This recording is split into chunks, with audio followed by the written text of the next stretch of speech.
Hermanos, David llegó al desierto con apenas un pequeño grupo de hombres y se corrió la palabra por toda la zona de que David andaba por la tierra donde había conquistado al potente y gran Goliat.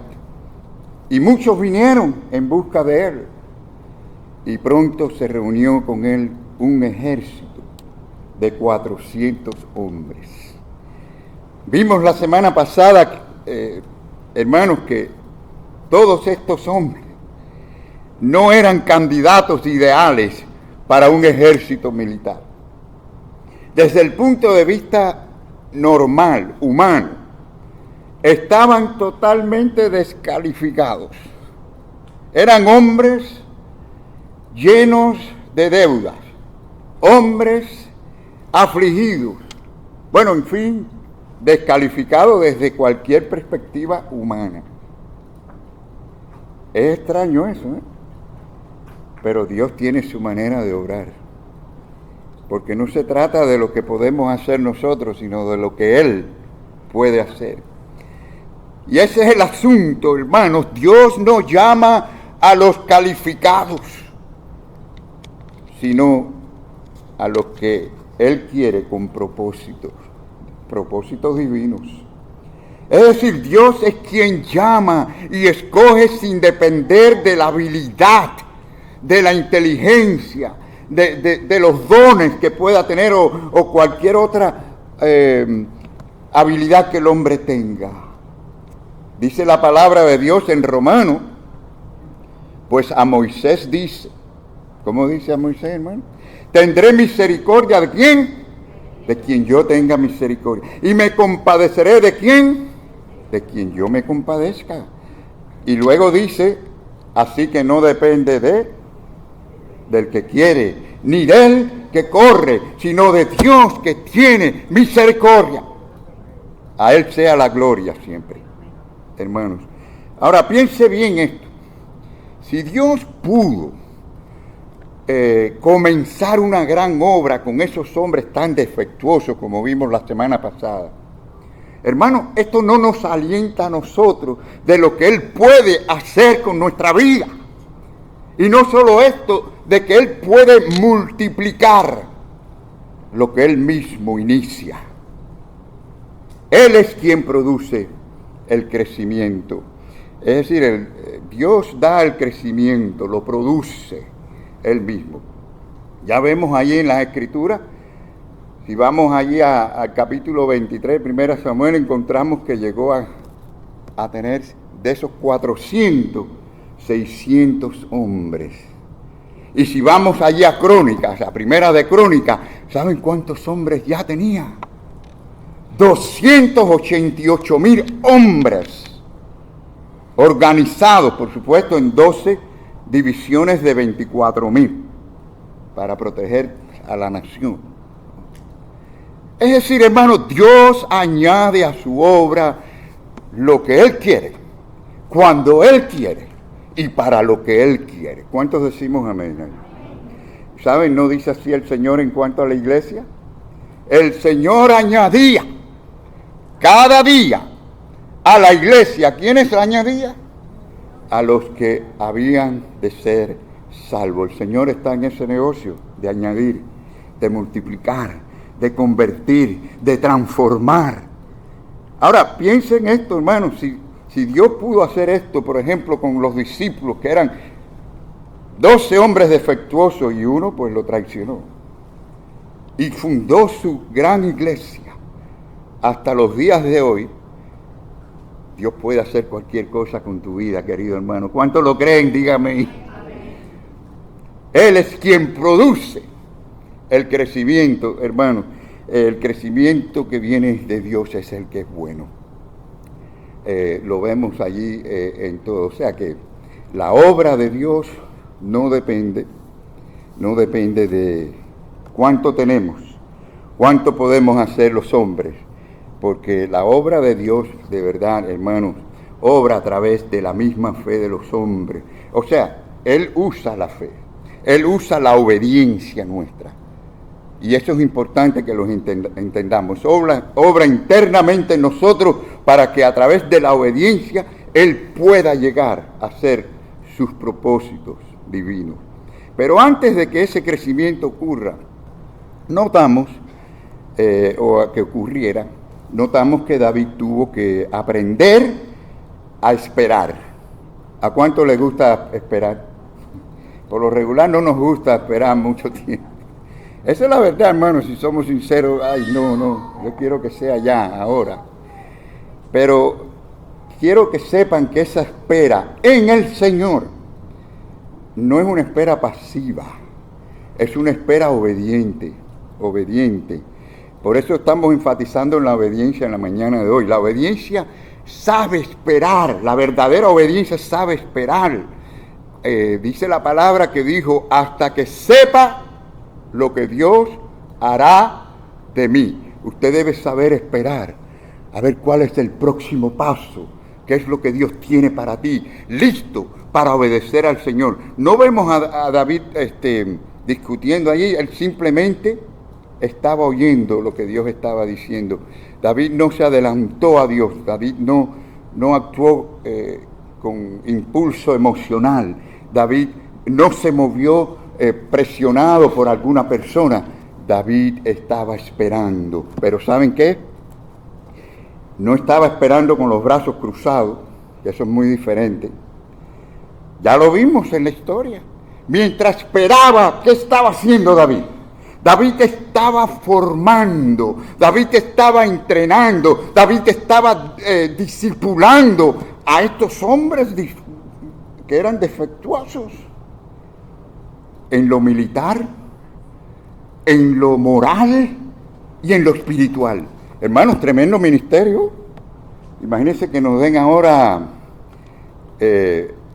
600 aquí de pronto y que sean la gente más defectuosa de Miami. Tremendo ministerio, pero hay que darle gracias a Dios y hay que trabajar y hay que ponerse en acción. Dios quiera que sea así.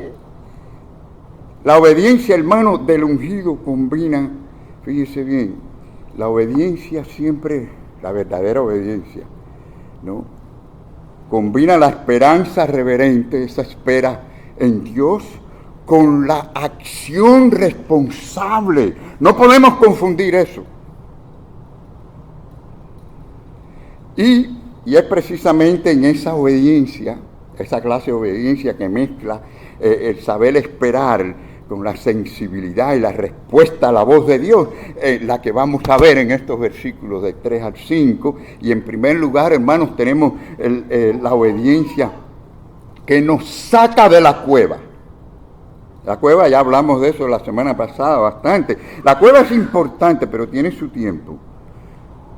Dice que la palabra, y se fue David de allí a Mizpa de Moab, y dijo al rey de Moab, yo te ruego que mi padre y mi madre estén con vosotros hasta que sepa que Dios va a hacer conmigo. O sea, cuál es el próximo paso que Dios tiene para mí. Y hermanos, es importante saber salir de la cueva y cuándo salir de la cueva. Ya hablamos de la cueva la semana pasada, ¿no? La cueva de Adulam. Allí la familia de David se le unió a David. Recibió también protección. Ya explicamos que tenían que estar protegidos porque Saúl podía secuestrar a uno de sus familiares para obligar a David a venir a él. Entonces, lo que vemos es que Dios no quería que David se acostumbrara a estar en la cueva. Y muchos se acostumbran a estar en la cueva.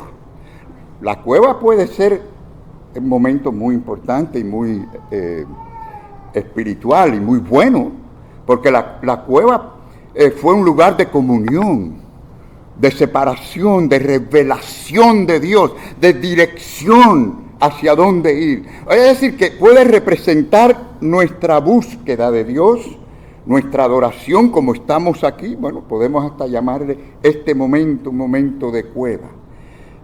Nuestro refugio espiritual.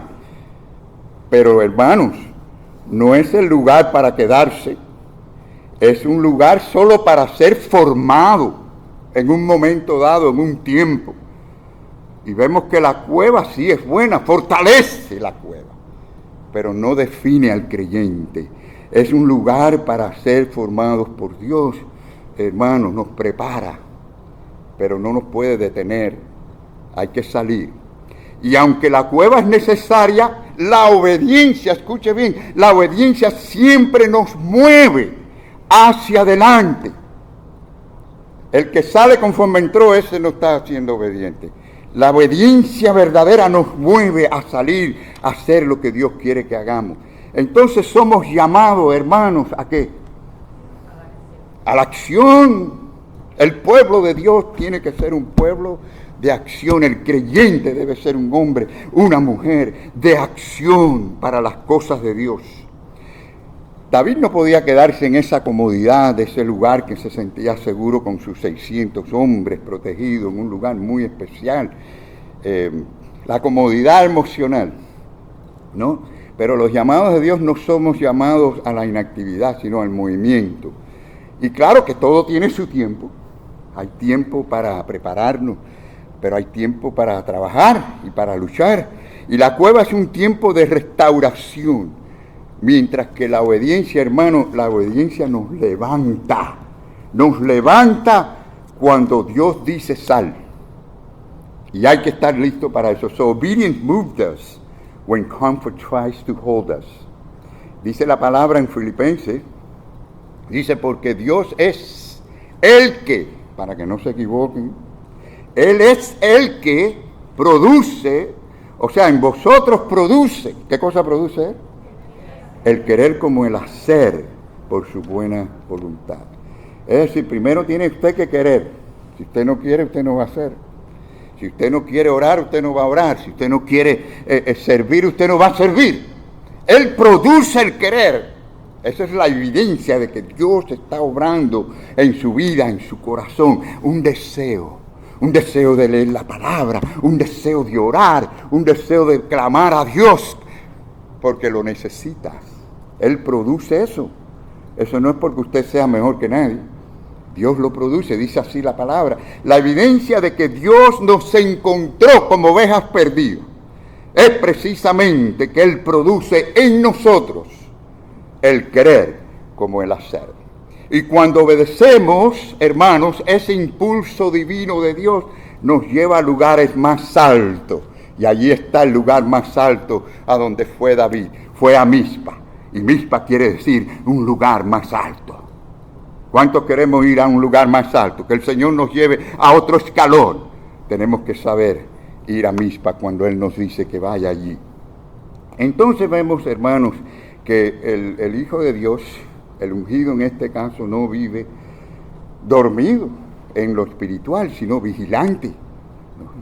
The anointed does not live asleep. He lives watchful. Desde esa posición más alta, David muestra también la obediencia en su vida familiar. Aunque tocamos ya esto la semana pasada, quiero tocarlo un poco ahora también. Porque él honró a sus padres. Es decir, los problemas y las preocupaciones no le alejaron de ser responsable con los suyos, con su familia. Ya lo vimos la semana pasada. David le pide al rey de Moab que reciba a sus padres y que los cuide. Ahí vemos su amor familiar, vemos su responsabilidad espiritual y la obediencia al mandamiento de honrar al padre y a la madre, ¿no? So, honor at home is evidence of obedience to God. El honrar la casa, el hogar, eso es una evidencia de que Dios está en nosotros, estamos siendo obedientes. Y Dios bendice al hijo que honra a sus padres. ¿No es así, hermanos? Dios bendice a los que honran. Hermanos, estamos en una sociedad donde hay tantos padres tirados en los asilos que ni los van a visitar ni a ver. Haga usted algunas visitas para que usted vea lo que le estoy hablando. Es triste, pero esa es una realidad. Entonces el creyente no solo sirve a Dios, hermano. El creyente está honrando también la casa de sus padres. Y aún en este acto familiar fue usado por Dios para abrir puertas, amados hermanos, porque Dios usa nuestra historia. La historia que usted haya tenido, las experiencias que usted haya tenido, Dios las usa. No es un desperdicio para Dios. Dios sabe usarla. Y saben, David tenía parentesco, aunque parezca extraño esto, pero él tenía parentesco en Moab, ¿no? Porque la abuela de David era moabita, o fue moabita. Ruth fue moabita. Y bueno, se cree que él usó esa, como decimos nosotros los cubanos, esa palanca, ¿no? Usó ese medio para que el rey de Moab, pues, aceptara a su familia allí. Pero el asunto es que, hermano, Dios usa nuestras tradiciones, nuestras culturas, nuestra experiencia, todo eso como para los escalones para llegar al propósito que Él tiene con nosotros. So God never wastes a detail of your story. Nada en tu historia es un desperdicio cuando Dios está escribiendo tu destino, querido hermano, querido amigo. Pero la frase clave del versículo revela el corazón que debemos de tener. Porque David dijo, ¿cómo dijo David? Hasta que sepa lo que Dios hará de mí. Su interés era la voluntad de Dios, saber qué es lo que Dios quería que él hiciera. Hermanos, ¿cuántos tenemos de verdad ese interés de que Dios me revele lo que Él quiere? Yo quiero hacer lo que Dios quiere que yo haga. Así que, miren, la verdad es que David no sabía lo que iba a suceder al otro día. Él no sabía los detalles. Nosotros no sabemos lo que va a pasar mañana con nosotros o alrededor de nosotros, pero hay algo que él sí sabía, y era que Dios haría algo en él. Dios haría algo en él. ¿Saben cuál es el problema de muchos? Y voy a decir muchos refiriéndome a los cristianos. Al mundo no entiende estas cosas. Y es que muchos quieren hacer la obra de Dios. Si preguntamos, todo el mundo va a levantar la mano. Yo quiero servir a Dios. Yo quiero hacer la obra de Dios. Pero ¿saben cuál es el problema? Que muchos no quieren dejar que Dios haga su obra en ellos. Esta es la clave, hermanos, porque la obediencia nos lleva a nosotros a lugares claros, específicos, donde Dios quiere usarnos. So obedience walks even when clarity hasn't arrived. Aun cuando no entendemos qué es lo que Dios quiere que hagamos, pero estamos allí esperando y deseando la voluntad de Dios. Y ustedes saben este hermoso pasaje que ya estuvimos mencionando de Filipenses, ¿verdad? El que comenzó en vosotros la buena obra, el que comenzó. ¿Quién es el que comenzó? Usted no la comenzó.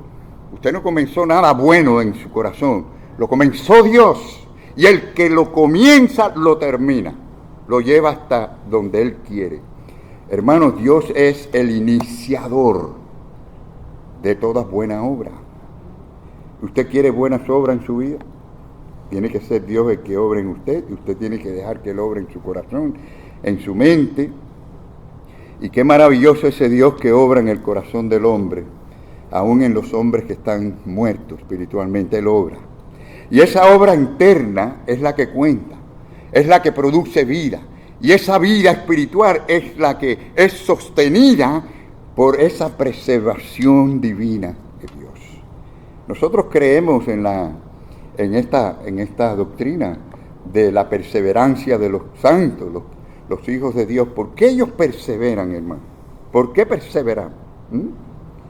¿Por qué podemos confiar en la perseverancia de nuestra salvación?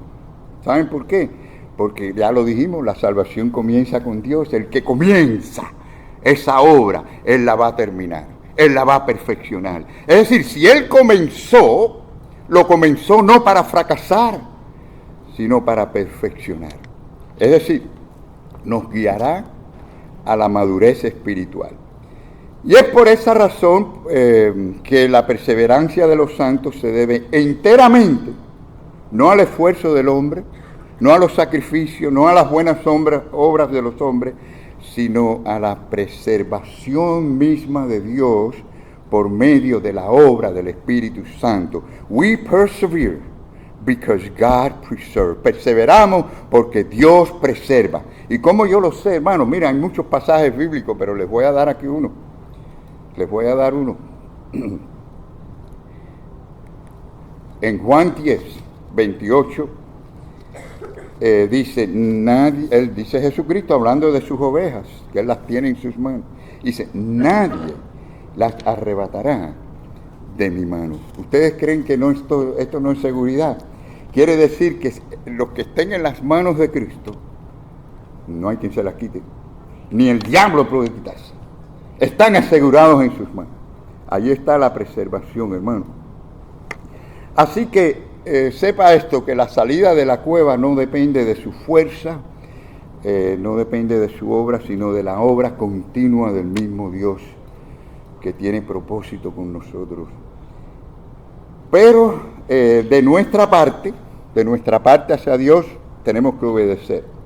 La obediencia, hermanos, no solo nos saca de la cueva, sino que también nos enseña a cuidar lo que Dios cuida. Porque cuando Dios nos mueve, Él no nos mueve solo. Dios nos mueve con responsabilidad con otras personas. Y vemos en este segundo punto, enfatizamos de nuevo en cómo obró David con sus padres. Vemos nosotros, hermano, que él le dice al rey, yo te ruego que mi padre y mi madre estén con vosotros. Es decir, David no solo sale de la cueva, sino sale con responsabilidad. Y esto es importante. Muchos abandonan y quieren ser fieles aquí, allá, en el trabajo, en la iglesia, y abandonan a los suyos. Usted no puede amar a los de afuera si usted no ama a los de su casa. Usted no puede ser obediente con todo el mundo de afuera y no con lo de su casa. La obediencia comienza con los que tenemos alrededor nuestro, hermanos. Nuestra responsabilidad con la familia. Honra a la familia primeramente, porque ¿cómo podemos decir que honramos a Dios o a nuestros jefes, a nuestros superiores, si no honramos a nuestra esposa, a nuestros padres, a nuestros hijos? David busca refugio para sus padres en Moab. Ahora, también nosotros nos damos cuenta que la obediencia reconoce la providencia de Dios. O sea, estamos obedeciendo, pero es Dios que está obrando a favor nuestro. So God arranges details long before we even know that we need it. Es decir, Dios arregla detalles aún antes que nosotros nos demos cuenta o estemos conscientes de que lo necesitamos. Mire, nada en su historia, hermano, es accidental. Sepa esto, que todo tiene un propósito. Si Dios lo ha permitido es porque Él lo puede usar para un bien. Y miren el pasaje como dice, los trajo pues a la presencia del rey de Moab y habitaron con él todo el tiempo que David estuvo. ¿Dónde? Agarra esa palabrita, lugar fuerte. O sea que mientras sus padres estaban asegurados en Moab, David se fue con sus hombres ahora al lugar llamado lugar fuerte. Salió de una cueva para este lugar llamado lugar fuerte, cuya palabra en hebreo es Metzada o Metzada, que quiere decir castillo, quiere decir fortaleza. Bueno, hermano, quiero que sepa que existe en esa zona, en la ribera occidental del Mar Muerto, una fortaleza muy conocida, muy famosa, por el nombre de Masada, donde algunos o muchos piensan que se refiere al mismo lugar, de manera, claro, orgánica, porque en ese tiempo de David no había ninguna construcción encima de esa montaña tan rocosa. No fue hasta la época de los Macabeos, es decir, de los años 130 y tantos, 160 y tantos antes de Cristo, que se construyó allí, o sea, una fortaleza encima de esa roca, y que luego Herodes el Grande construyó allí su palacio para pasar tiempo de veranos allí, y también como una fortaleza militar de protección. Y si ustedes saben la historia, en los años 63, más o menos 73, después de Cristo, los judíos llamados celotes, un grupo que se rebelaron contra los romanos, tomaron posesión de ese lugar llamado Masá. Y después de tomar ese lugar allí, se protegieron allí, pelearon contra los romanos. Según el historiador Josefo, dice que 960 de estos judíos celotes perdieron sus vidas peleando allí. Pero hermanos, ¿cómo pelearon? Porque los romanos mandaron a 5.000 hombres y casi no pueden con ellos. Así que miren ustedes, 5.000 contra casi 1.000. Y fue aquello tremendo masacre. Pero interesante, ¿no? Porque se cree que ese es el mismo lugar. Para subir para subir a ese lugar, dicen que había que subir por un camino llamado La Serpiente. Era bien difícil subir allí. Hoy en día no, porque hoy en día se utiliza el teleférico, se usa la transvía aérea. Pero hermanos, ese lugar fuerte, para nosotros, los hijos de Dios, es un lugar donde estamos confiando en Dios, nos sentimos protegidos por Dios. Es decir, es un lugar de separación, es un lugar también de preparación. Pero cuidado con la impaciencia. Hay que saber esperar en Dios, porque la impaciencia trae muchos errores. Así que David protegía a los suyos, pero también se mantenía sensible a la voz de Dios. Ahora mire, la obediencia espera siempre la dirección de nuestro Dios. Obedience waits before it walks. El lugar fuerte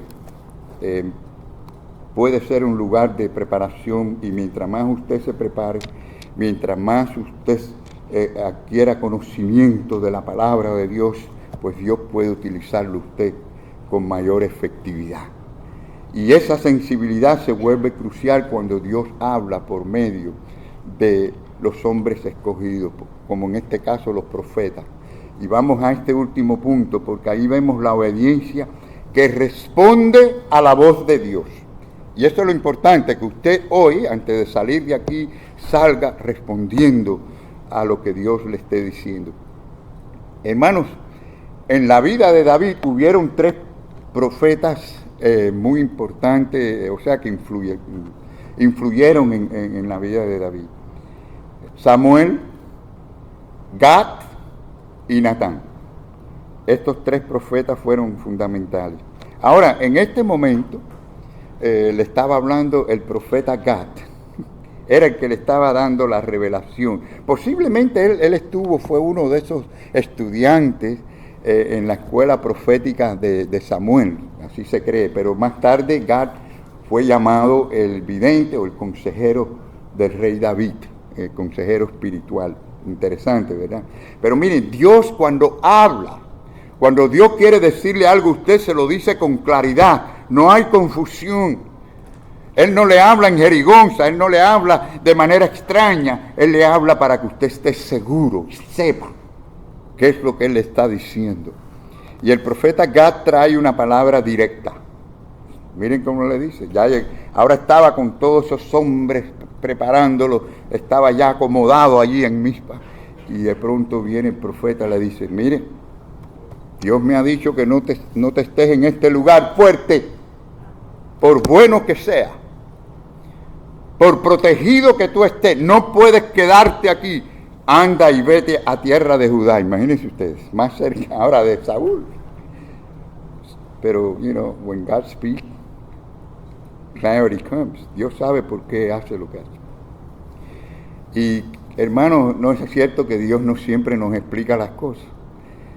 ¿Cuántas veces quisiéramos que Dios nos explicara todas las cosas? Pero no es así. Dios quiere que tengamos fe en Él, que confiemos en Él. A Dios le agrada la fe en nosotros. Y si nos contara todas las cosas, ya no tuviéramos fe. Por lo tanto, tenemos que confiar en Él. La obediencia es dirigida por la fe del hombre hacia Dios y comienza cuando reconocemos la voz de Dios. Jesús dijo, mis ovejas oyen mi voz. No el mundo, sus ovejas oyen su voz. ¿Y qué hacen? Y me siguen. Si usted de verdad sigue la voz de Dios, es una evidencia que usted es oveja de Dios. Entonces, hermanos, David obedece. Y la obediencia de David fue inmediata. Miren, si ustedes miran, seguidamente dice, y David se fue. O sea, el hombre terminó de hablar y de decirle, y David salió y respondió. No vemos que discutió, no hay retraso, no hay excusa. Y miren que somos a veces expertos en las excusas. Delayed obedience is disobedience. Piénselo bien. La obediencia atrasada es desobediencia. Piénselo. David responde con prontitud porque confía en la dirección de Dios. Hermano, piense esto. Si Dios me está guiando, no voy a ir. Si usted sabe que Dios lo está guiando, ¿usted no va a ir? Claro que vamos. Y claro, el asunto era que no se acostumbrara a ese lugar de confort, ¿no? Donde nos sentimos cómodos, donde nada nos molesta. Él estaba allí ya en un lugar que el enemigo no podía molestarle. Fuera de los problemas de los demás, no tenía que preocuparse, estaba encerrado en sus asuntos. Era el lugar fuerte, el lugar que a veces vivimos. Y que es bueno porque a veces en la presencia misma de Dios, este puede ser el lugar fuerte en este momento para nosotros. Estamos donde queremos estar, pero hermanos, no podemos quedarnos aquí. Es decir, es muy fácil olvidarse de nuestro compromiso, es muy fácil de descuidar cuál es nuestra misión y tenemos que salir a obedecer en la casa, en el trabajo, en la relación matrimonial, familiar, donde quiera que estemos, dar el testimonio donde quiera que estemos. La obediencia verdadera no espera condiciones, las condiciones ideales. ¿Cuántas veces dice, no, cuando esto esté resuelto? Eso es como el que dice, no, yo no me caso hasta que yo no termine la carrera, no tenga una casa paga, yo tenga suficiente dinero en las inversiones. Cuando usted viene a ver, no se casa. Usted tiene que hacerlo cuando Dios le manda a esa persona. Usted tiene que ser sensible a la voz de Dios. Usted cumple cuando Dios le llama y le dice, dale. O sea que la obediencia nos posiciona a nosotros, hermanos, para el propósito de Dios. ¿Cuántos quieren cumplir el propósito de Dios? Hay que ser obediente, hermano, hay que ser obediente. Al salir de la cueva, David entra ahora en la ruta donde Dios lo va a formar ya para ser el rey de Israel. So, obedience places you where purpose can find you. David le gustaba el lugar, definitivamente, fue el mejor lugar, pero ya Dios no lo quería ahí. La voluntad divina tiene que estar por encima de nuestros gustos, de nuestros deseos. Y cada paso de obediencia es un paso hacia el destino que Dios ha diseñado para ti, para tu vida. Y luego Dios le dice a David, anda y vete a la tierra de Judá, ¿no? Ahí está.